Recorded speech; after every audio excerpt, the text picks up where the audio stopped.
Hello, YouTube! Otaku Mom here, and I am going to give you my thoughts on Spider Man Far From Home, which just came out this week.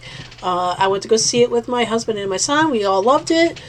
We thought it was a great film, and the reason why I decided not to, and I've decided that I'm not going to do any more spoiler free reviews because I just want to talk about these movies so much and just so much unpack. So any review from now on that I do is going to be a spoiler review. So just you're forewarned. I'm going to make sure to put that in the descriptions too, just to remind everybody that these are spoiler reviews. So my thoughts on Spider-Man Far From Home. Now, since this is a spoiler review, let's actually start at the ending. So we've got two post-credit sequences, and both post-credit sequences can have a huge effect on what's going to happen in the MCU from now on, going into Phase 4. So this movie definitely ends Phase 3. Okay? And so I can understand why Kevin Feige said, because everyone was counting this as the beginning of Phase 4. No, this is definitely the end of Phase 3. It is setting up as to what is going to be coming next in the next phase. So beginning with the next film in the series, the next film in the MCU, I'm not sure what it's going to be, but because they haven't announced it yet. But in the next film, we'll be setting up for phase. We'll be the beginning of Phase 4. So just to clear that up, but let's talk about those post-credit sequences. So there are two of them, and honestly, if you didn't stay for those post-credit sequences, you did not stay for the entire film, because these two post-credit sequences actually have some significance as to what's coming up and as to what happened during the film. So the first one, the mid-credit sequence that happens after at the end after the first set of animated credits happens. There's another post-credit sequence where Peter has taken MJ. He's brought her down to Earth after taking her on a flight around the city.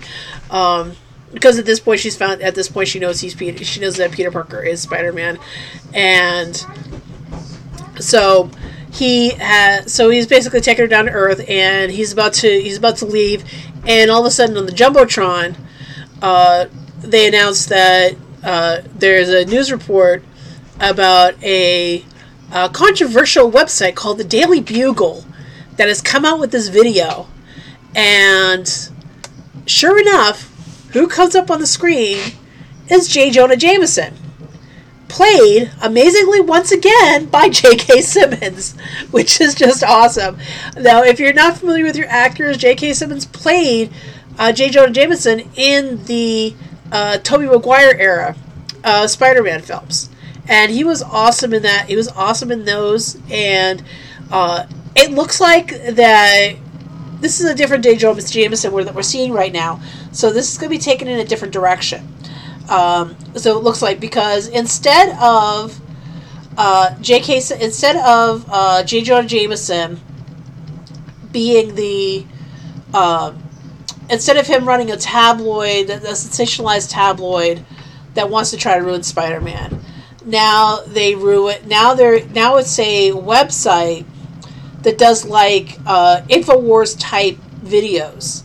And if you're not familiar with InfoWars, look up Alex Jones, because they're very sensationalized and they're very over the top and in their news, and have been faulted with a bunch of things. So now we're starting out with J. Jonah Jameson.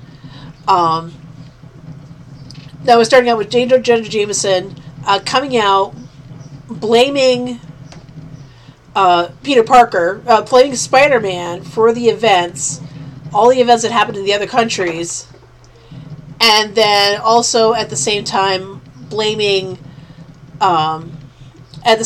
also outing Peter Parker. So now Peter Parker does not have a secret identity anymore. He is out there. It is out there that he is Peter Parker. And And so, and of course it ends with and of course that scene when it ends with the same way that it ended at the end of Homecoming, when when Aunt May figuring out that Peter was Spider-Man, looking at it and going, "Peter, what the?" Before she could say it, they cut her off. The same thing here. Before he could say the word, they cut him off. So, what the? Because the movie's PG-13. So it's a cute little stinger.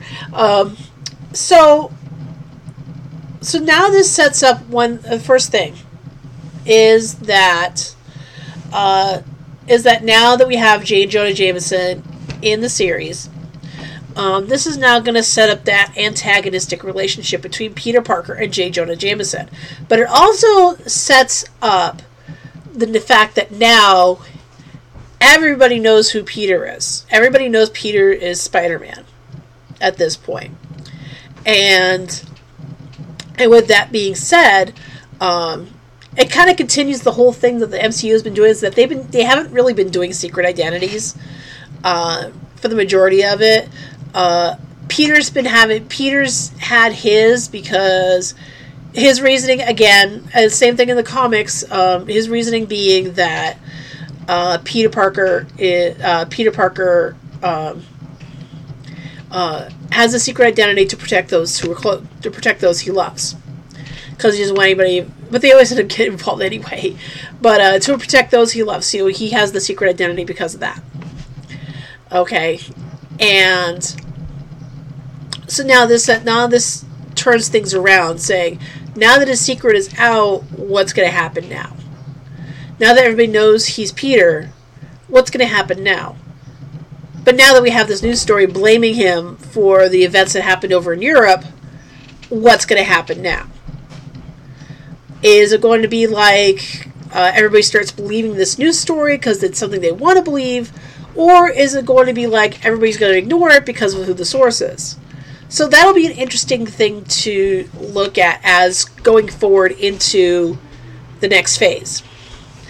Now, the next thing is the last credit sequence. And this is like after all the credits have gone. And again, if you don't stay for this credit sequence, you have not seen the entire film.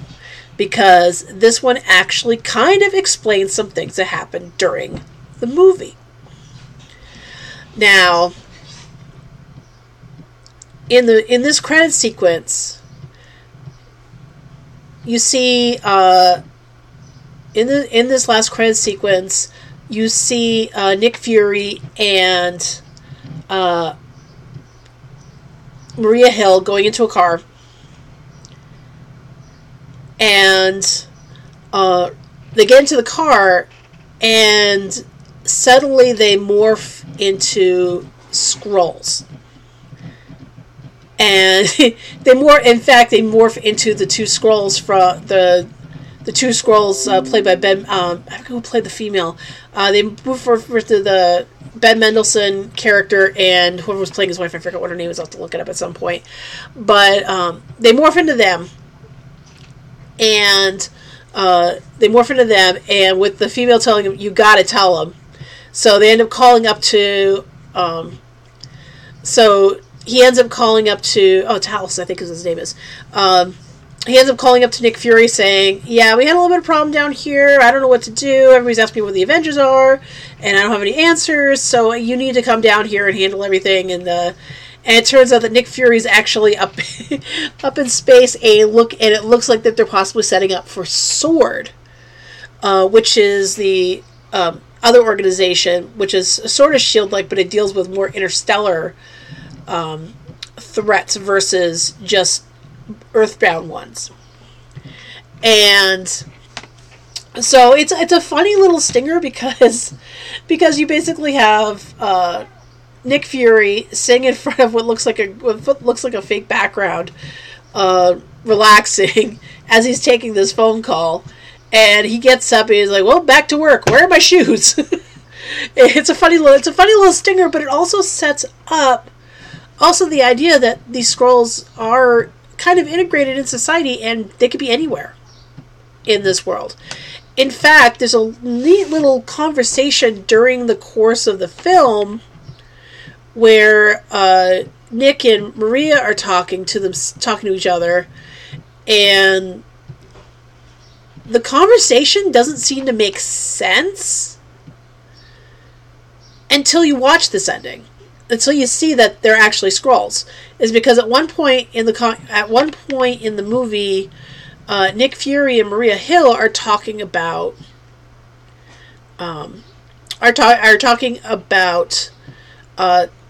Kree sleeper cells, and talking about getting them. And so that conversation doesn't seem to fit in with anything else going on in the movie until you realize that at the end of the film that they're actually Skrulls. So there's a lot of little nods through the film as you go through it. I'm gonna have to watch it again to look for those. And another thing is that there's one scene where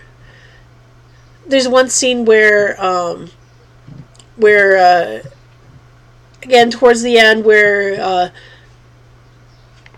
Nick, aka Talos, says he totally knew about Mysterio, and Maria Hill goes, no, he didn't, and which means the real Maria Hill would never think of undercutting Nick Fury like that. And it made me a little funny moment, but it's another sign that it's probably not them. So again, this is what I'm going to have to watch again to try to find those little hints and say, oh yeah, they're actually Skrulls. And some have actually pointed out that that Nick Fury probably has not been on Earth maybe since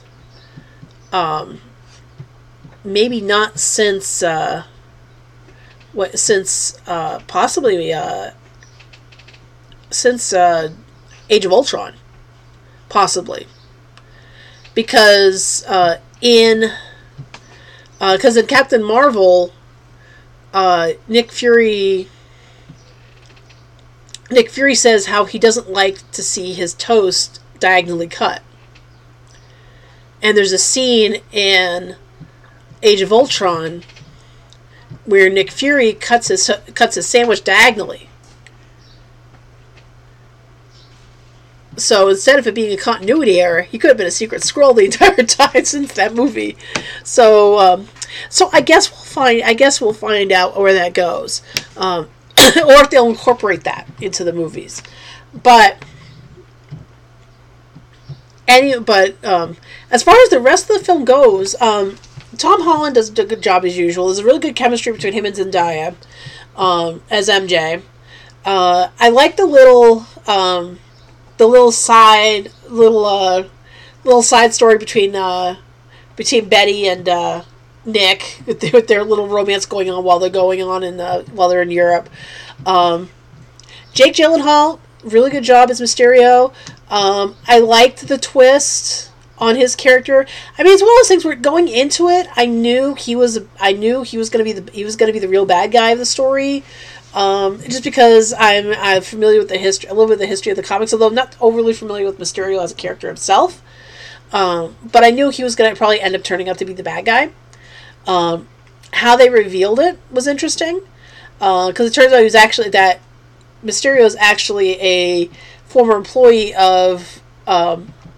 Actually, turns out to be a former employee of I almost said Nick Fury, of Tony Stark, who him and a bunch of other former disgruntled employees gotten together, put together this ruse so that they can get the Edith system, which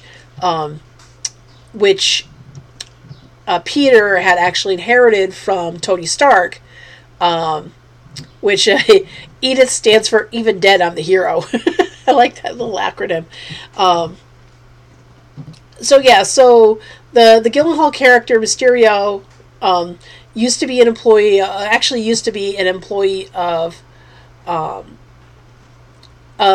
Tony Stark, and he was the one that actually came up with the augmented reality system, the VR system that was featured in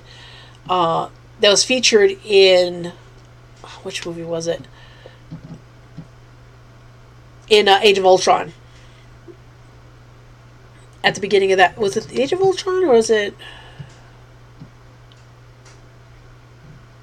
Yeah, Age of Ultron.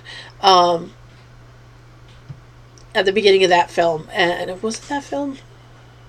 Well, anyway, the one that eventually got called Barf, and which he said he wasn't too happy about the name, and he didn't like how Tony Stark handled it and all that. So, so that's why he's doing all this. So he's the one actually behind all of this, and so his reveal as to him being the bad guy, it wasn't a big surprise. The surprise was how they did it. Because in the comics, I guess he's a special effects artist. And this one, he worked for Tony Stark and was behind the VR program. And so he uses that in combination with drones to make it more realistic. But yeah, he did a really good job as Mysterio. I really liked him as Mysterio. And I liked the whole theme of deception versus belief throughout this, because a lot of it is Mysterio trying to trick Peter using illusions and using the VR to kind of trick him into, and to kind of mix him up and try to get him to give up the glasses. And those scenes were really, really well done. And with the film, delves in that whole deception versus perception thing. And when the movie starts, Peter's having a hard time trusting his Spidey sense, which amusingly Aunt May calls us Peter Tingle, which is funny. I like that, Peter Tingle. But anyway, so she calls it. So he's having a hard time trusting that in the beginning, and eventually learns to trust it by the end. So, but anyway, so there's a lot of things in the film that I really liked. Some things were okay. Let's see. I can't think of anything. I can't think of anything off the top of my head that's just okay. And they're a little. Now the director is known for putting like really funny Easter eggs in here into the film, and no exception to this. Again, he likes to use license plates to reference like put Easter eggs in, and no exception here. Just watch for the license plates, see if you can figure them out.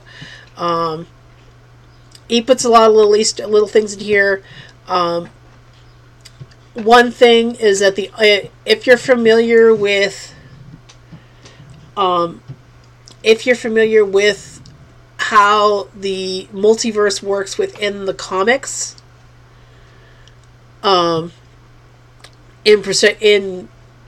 comparison to the movies, one hint in the film, which is a good Easter egg for those who are really paying attention, is that Mysterio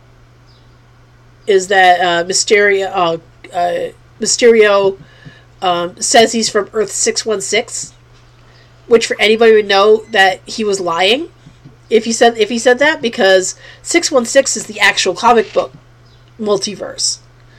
Is the actual Earth 616 is the comic books. The Marvel is the 19999.